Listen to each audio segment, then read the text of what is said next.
Madame, Monsieur, bonsoir, bienvenue dans ce journal. À la une de l'actualité ce soir, le vice-président de la République à la 78e session ordinaire de l'Assemblée générale des Nations unies, Timoko Melie-Kone, participe au forum politique de haut niveau sur le développement durable. Il s'est entretenu avec le secrétaire général de l'ONU, Antonio Guterres. Plusieurs questions liées au développement au centre de cet échange. 17e conférence annuelle du cajou à Saly au Sénégal. Les pays producteurs font le bilan du processus d'industrialisation du cajou africain. Occasion pour le ministre d'État, ministre de l'Agriculture, Kobena Kwasi Adjoumani, de lancer un appel à rentabiliser toute la chaîne des valeurs et surtout augmenter la part de revenus des paysans. Vous l'avez certainement remarqué, les garages à ciel ouvert foisonnent dans plusieurs communes d'Abidjan et ce n'est pas sans conséquence sur le trafic routier et autres nuisances sonores occasionnées. Ces mécaniciens auto dans les rues sur des installations anarchiques, c'est le cas à Adjamé et Treichville. On en parle dans ce journal. Au moins 8 morts au Kenya. Un hélicoptère militaire s'est écrasé près de la frontière avec la Somalie. La cause de l'accident n'a pas été précisée dans l'immédiat. Les forces de défense kenyanes opèrent dans la région contre les extrémistes du groupe Al-Shabaab. Le vice-président de la République est aux États-Unis. Timoko Melie-Kone participe à la 78e session ordinaire de l'Assemblée générale des Nations unies. Hier lundi, il a représenté le président Alassane Ouattara au forum politique de haut niveau sur le développement durable. Timoko Melie-Kone s'est ensuite entretenu avec le secrétaire général de l'ONU. On fait le point avec Viviane Aïmé. Le vice-président de la République, Kone Timoko Melie, représentait le président de la République Alassane Ouattara au forum politique de haut niveau sur le développement durable qui s'est tenu le lundi 18 septembre dans le cadre de la 78e session ordinaire de l'Assemblée générale des Nations unies. Avec pour thème « Préparer le terrain, ce qui a été fait, les domaines dans lesquels nous sommes à la traîne et ce qui doit être fait ». Les différents intervenants à cette tribune ont tous déploré que les 17 objectifs du développement durable, ODD, fixé pour l'horizon 2030 par l'ONU depuis 2015, n'a été atteint qu'à 15%. Au nombre de ceux-ci, l'objectif fin zéro, l'éradication de la pauvreté et la lutte contre les changements climatiques. En conséquence, tous les intervenants ont appelé à plus d'engagement et d'actions coordonnées pour sauver la planète et créer davantage d'opportunités pour les jeunes générations, notamment à travers le projet de déclaration politique qui a été adopté, séance tenante.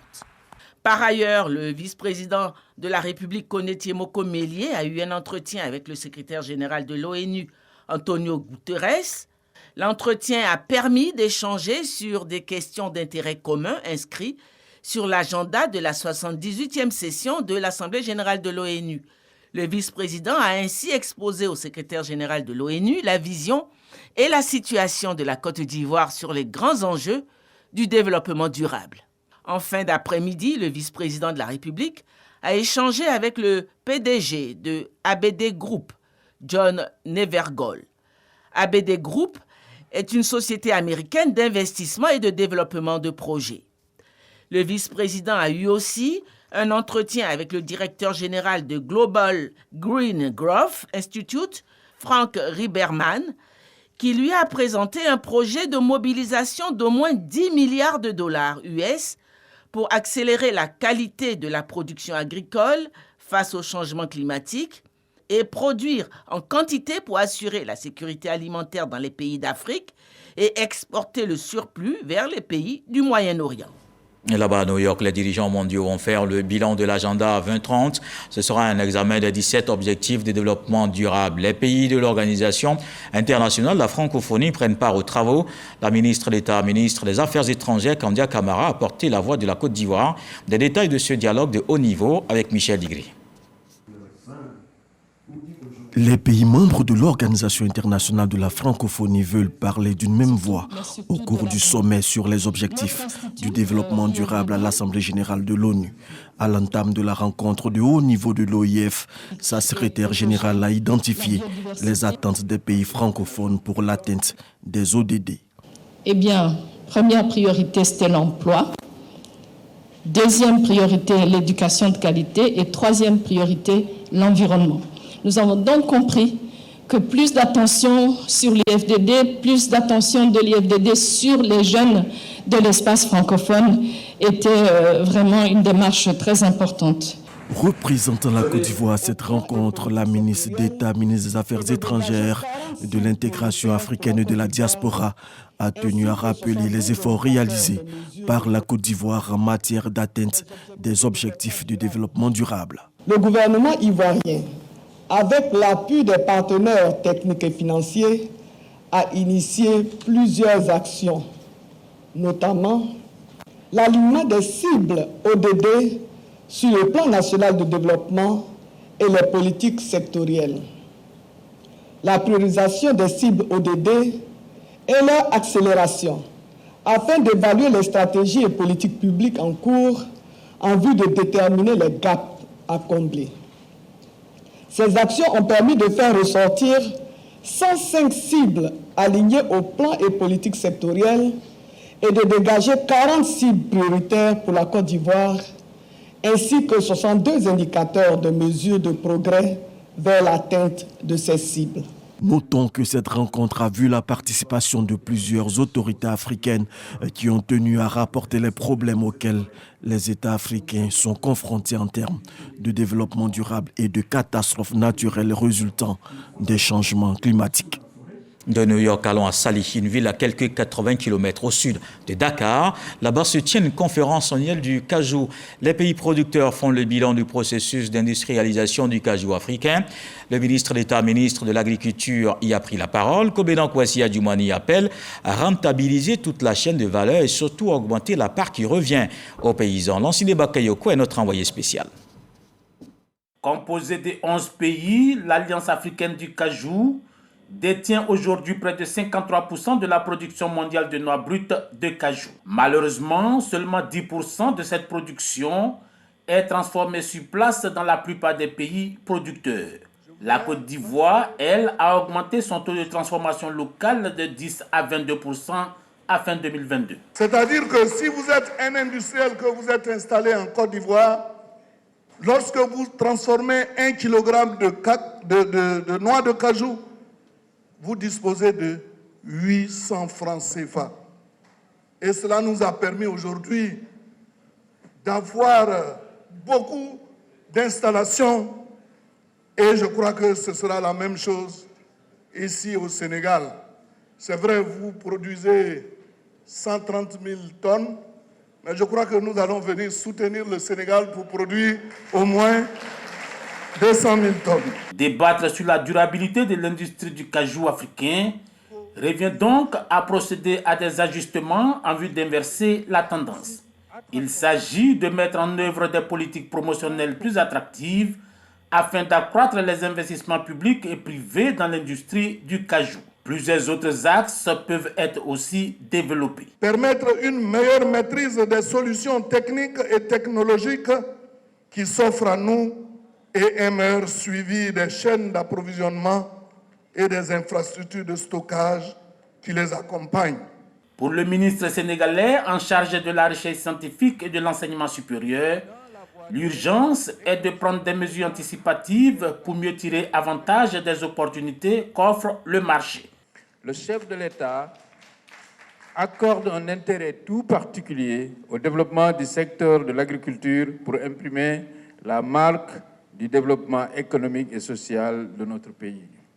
En effet, le plan Sénégal émergent consacre dans ses actes prioritaires l'agriculture et l'agroalimentaire pour imprimer un développement harmonieux de notre pays. Toutes les personnalités présentes ici à Saly ont pu visiter les stands montrant le savoir-faire des agriculteurs et des industriels africains.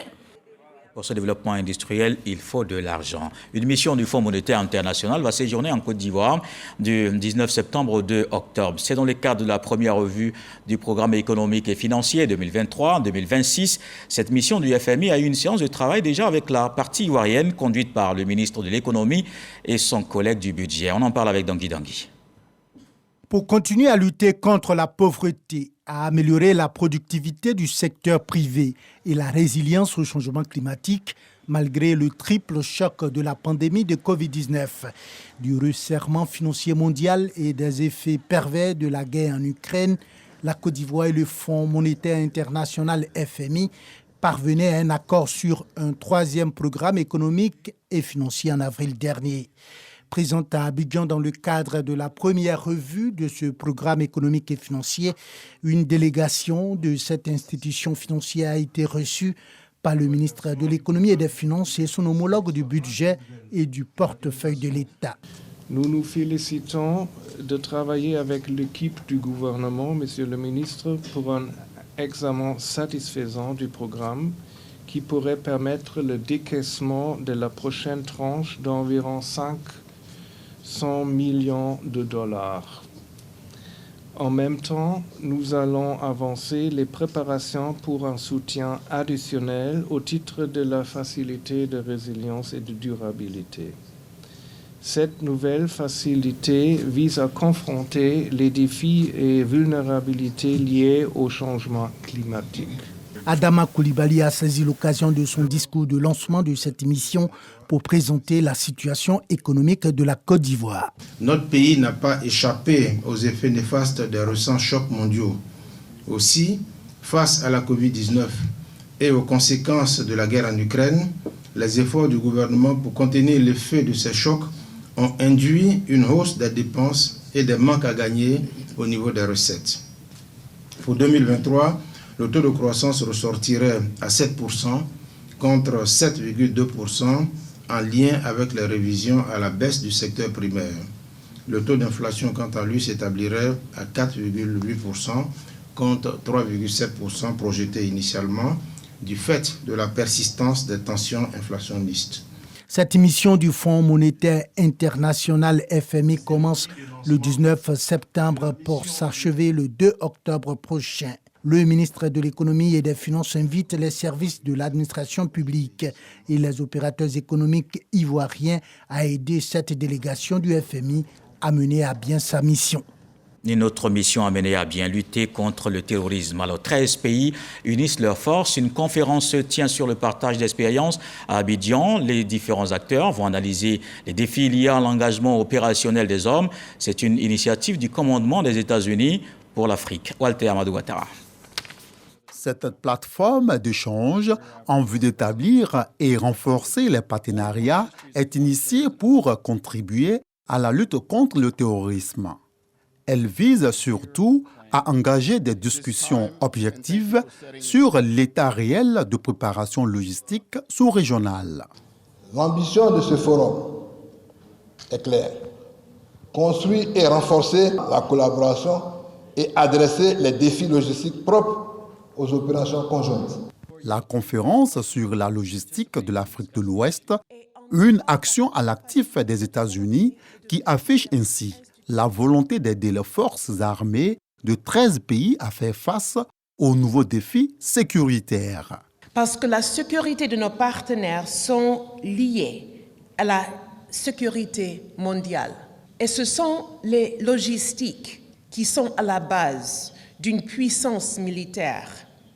Et ainsi, cette opportunité de se réunir et de partager les meilleures pratiques et nouvelles idées sur la manière d'améliorer les procédures au niveau national et régional est absolument essentielle. À la cérémonie d'ouverture, le représentant du ministre d'État, ministre de la Défense, s'est félicité de la tenue de la rencontre en terre ivoirienne, la traduction de l'excellente relation entre les États-Unis d'Amérique et la Côte d'Ivoire. Au moment où notre sous-région est confrontée à des menaces hybrides sur fond de crise économique, au moment où les ressources financières se font de plus en plus rares, le soutien logistique apporté aux forces à des milliers de kilomètres de leur base reste un défi majeur à relever. Tous les participants sont d'accord pour avancer ensemble, conscients que la logistique est un élément déterminant de la réussite d'une opération militaire. En communication maintenant, les épreuves écrites des concours d'entrée à l'ISTC ont démarré ce mardi. C'était en présence du ministre de la Communication et de l'Économie numérique, Amadou Koulibaly. Cette session concerne 446 candidats. Les premiers en production audiovisuelle ont composé Patricia Kwaku-Grascando. Le concours d'entrée pour la session 2023-2024 est lancé à l'Institut des sciences et techniques de la communication ISTC. Le ministre de la Communication et de l'Économie numérique est venu donner le ton. Ce mardi, 79 candidats ont composé dans la filière production audiovisuelle. Je suis venu pour passer le concours d'entrée à l'ISTC Polytechnique et je pense que je pourrais être sélectionné. J'aimerais bien intégrer cette école parce que c'est une école de succès, une grande école dont j'ai entendu parler. Et j'aimerais vraiment être prise dans cette école parce que je veux mieux apprendre la production audiovisuelle. En plus de la production audiovisuelle, 4 autres filières sont concernées: journalisme, arts et images numériques, publicité marketing et télécommunications. À l'issue de ce concours, 25 candidats seront retenus dans chaque filière, soit 125 sur 466 postulants. C'est une sélection assez rigoureuse. Nous tenons compte aussi des moyennes parce que nous ne disons pas c'est un concours. Donc on fait du remplissage. Il faudrait que la moyenne soit prise en compte dans ce que nous faisons. Si un minimum de 12 n'est pas obtenu par un candidat, il ne peut pas espérer faire partie de l'effectif de l'ISTC Polytechnique. Pour le ministre Amadou Koulibaly, l'ISTC est une réponse à la question de l'employabilité de la jeunesse. L'ISTC est une école qui aujourd'hui a fait ses preuves. Tous ces diplômes sont quasiment des diplômes validés par le CAMES. Donc ça montre que c'est une école sérieuse.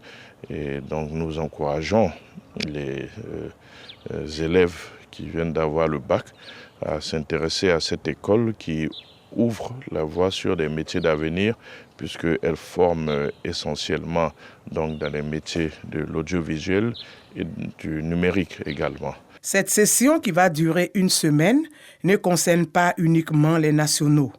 Plusieurs candidats issus de 7 pays de la sous-région y prennent part. Dans le centre du pays, le projet de construction de complexes abattoirs et marchés à bétail a été lancé à Bouaké. Le ministre des Ressources animales et halieutiques veut doter les villes d'abattoirs aux normes d'hygiène et de sécurité. Ce programme que lance Sidi Tiemoko Touré va durer 3 ans pour un coût total de 6,8 milliards de francs CFA. Jean-Yves Zadi, Kader Sogodogo. Construit et équipé de complexes abattoirs modernes et marchés à bétail répondant aux normes d'hygiène et de sécurité.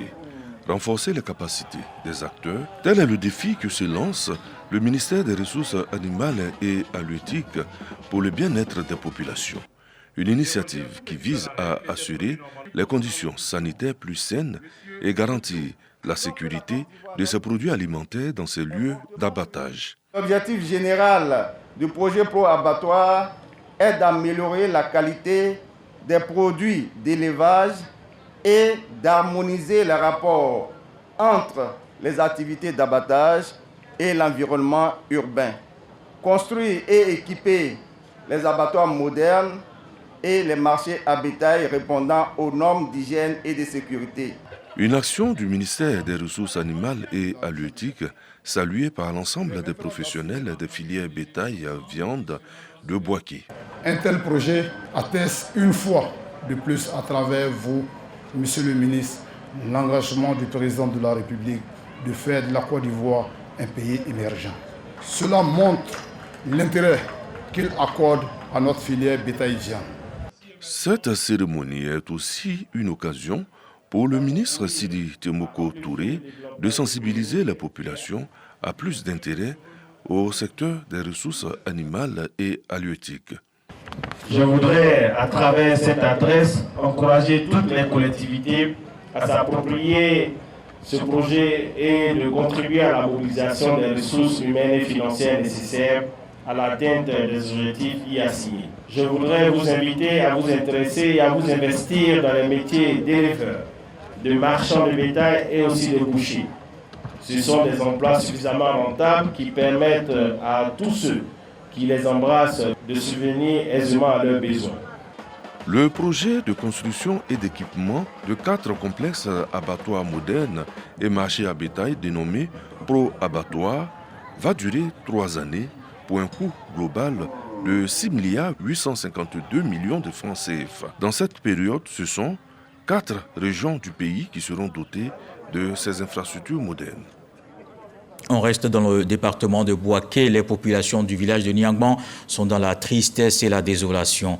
8 morts et plusieurs enfants hospitalisés au CHU de Bouaké. Ils ont consommé de la bouillie de maïs pourtant contaminée par des produits toxiques. Tout le système sanitaire régional est à pied d'œuvre.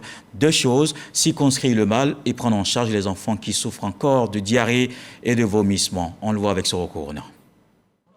Niangban, village situé sur l'as Djibounois-Tiebissou. 5 enfants embarquent à bord d'une ambulance pour une évacuation au CHU de Bouaké.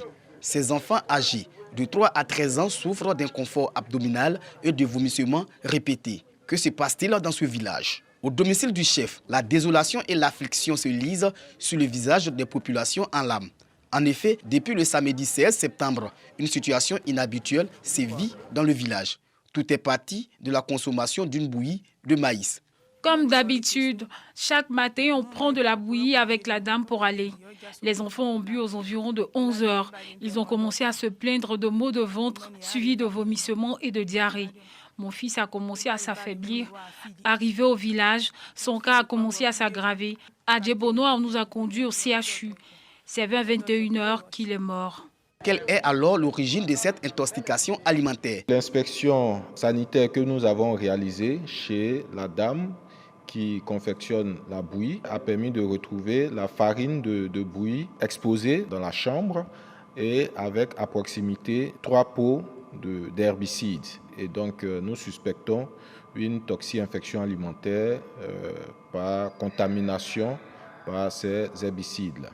Au cours de ce phénomène, nous avons enregistré 72 cas de personnes qui ont présenté des signes de diarrhée, de vomissement, de douleur abdominale. Nous avons enregistré 8 décès, dont 3 décès dans la communauté, c'est-à-dire dans le village, et 5 autres décès lors de la prise en charge au CHU de Bouaké. Parmi les 8 décès enregistrés se trouvent les 2 enfants de la vendeuse de la bouillie. Sur place, une équipe de la direction régionale de la santé, de l'hygiène publique et de la couverture maladie universelle examine et prend en charge les habitants du village. Une équipe multidisciplinaire avec des médecins, des psychologues, des pédiatres pour détecter les cas.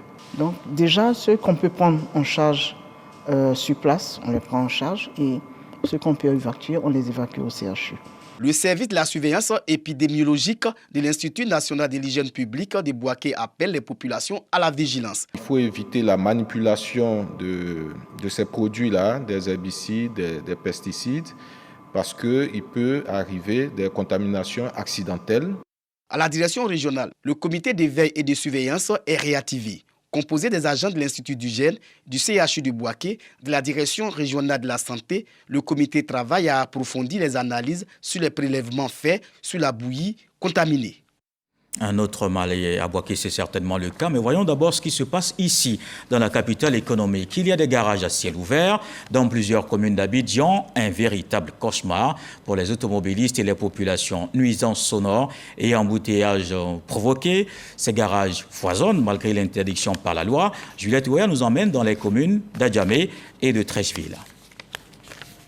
Nombreux sont les automobilistes dans le district d'Abidjan qui sollicitent les mécaniciens pour l'entretien ou la réparation de leurs véhicules. Ce faisant, ils entendent ainsi dépenser moins. J'ai vu ainsi parce qu'ils sont compétents en un premier temps, et puis ils sont moins chers, puis ils travaillent très bien. C'est pourquoi j'ai vu ainsi. Ça a plus de 15 ans que je suis avec eux. Ils sont honnêtes, ils travaillent bien et puis ils sont rapides. Plusieurs communes du district d'Abidjan font face aux garages anarchiques, notamment Trècheville et Adjamé. Ces garages, installés en pleine rue, n'ont aucune existence légale. Ça me fait pratiquement 20 ans de métier. Nous, sans mentir, nous les mécaniciens qui sont dans la rue, on ne paye pas de taxes à la mairie. On ne veut pas dire qu'on ne gêne pas, on gêne. Nous-mêmes, on cherche un bon site pour pouvoir s'installer. Sinon, on gêne, on sait qu'on gêne. Mais on fait avec quoi? Chaque panne a son prix. Il n'y a pas de prix fixe. Voilà, il y a des véhicules on peut réparer à 40 000, il y a d'autres on peut réparer au-delà, comme un peu en dessous. Et ça dépend aussi de la personne qui est en face de toi. Selon ces problèmes aussi, on peut essayer d'abréger les choses et puis l'aider. Capot grand ouvert, les voitures à réparer sont stationnées sur le trottoir, occupant une partie de la chaussée.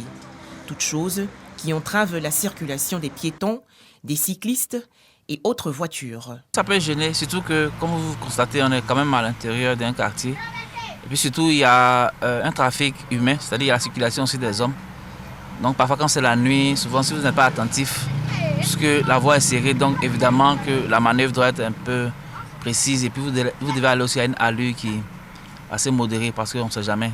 Ça nous empêche beaucoup de faire les manœuvres. Et souvent même ça nous fait faire des accidents.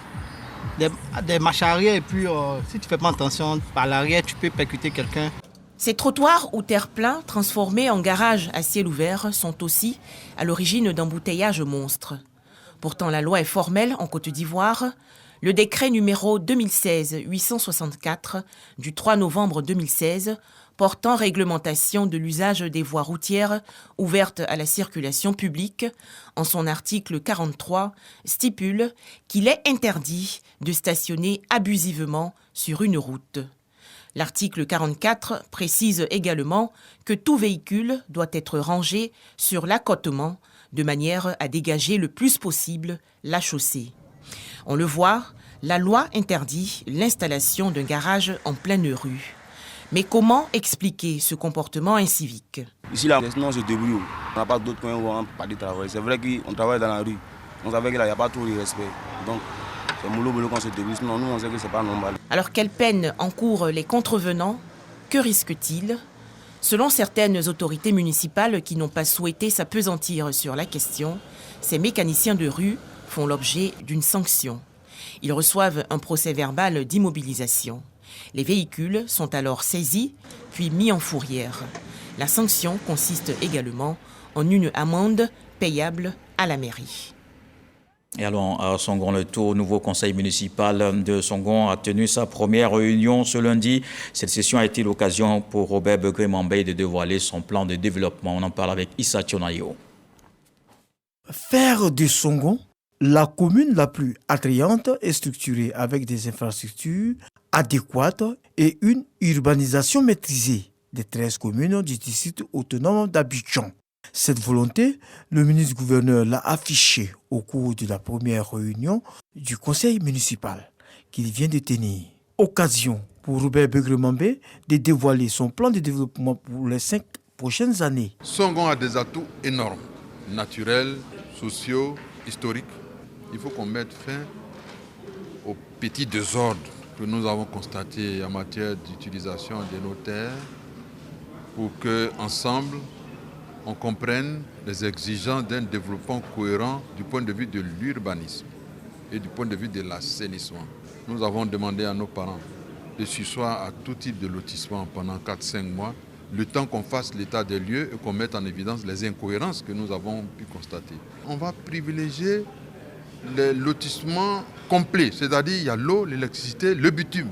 Au cœur de son programme d'action, le tourisme tient une place de choix. Songon a près de 10 km de berges maritimes. C'est un trésor.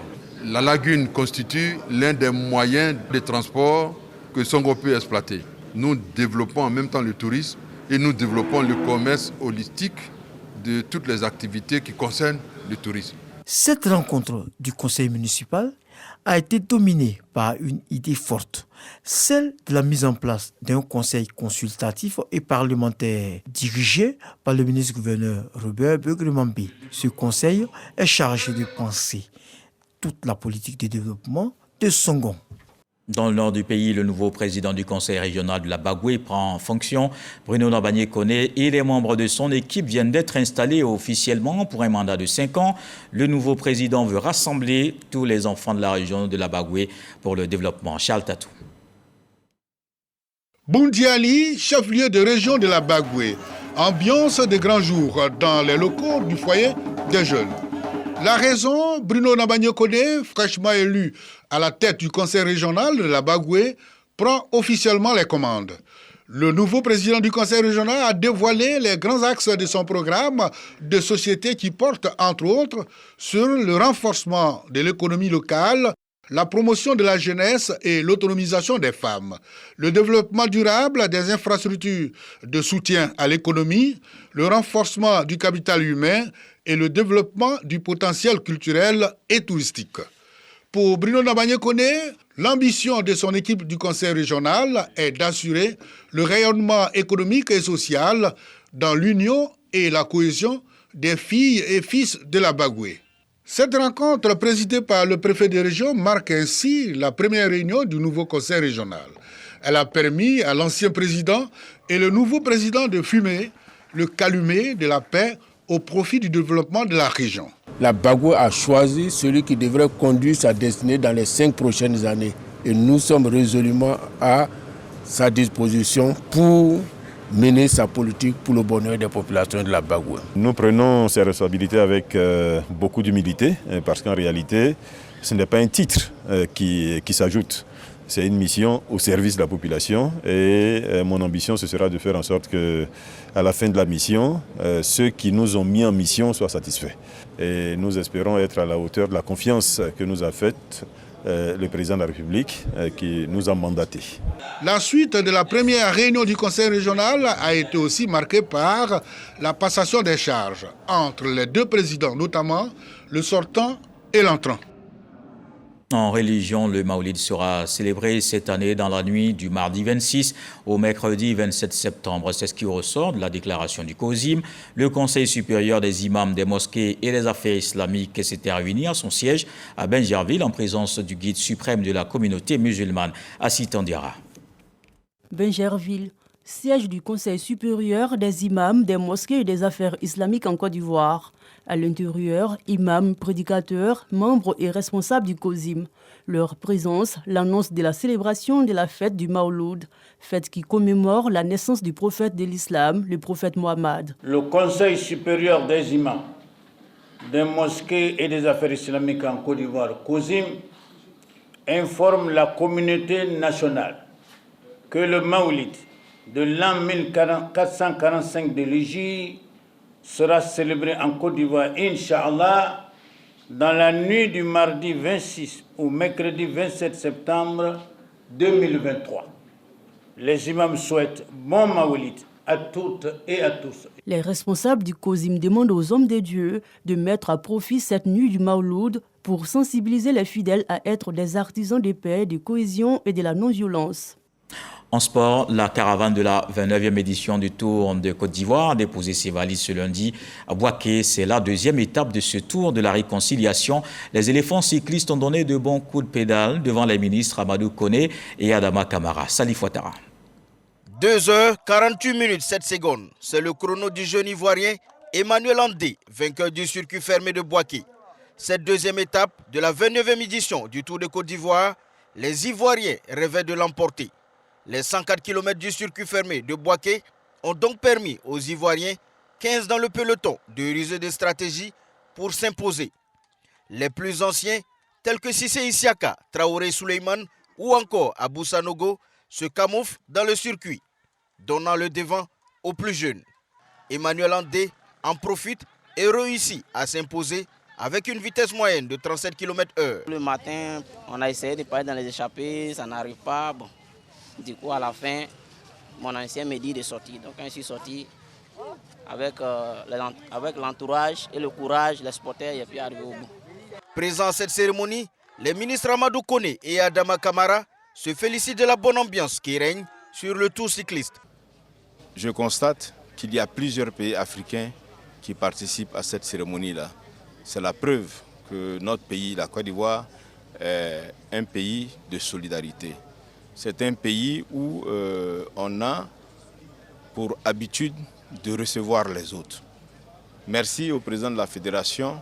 Nous souhaitons que l'année prochaine, peut-être même les années à venir, que le tour puisse s'achever à Bouaké.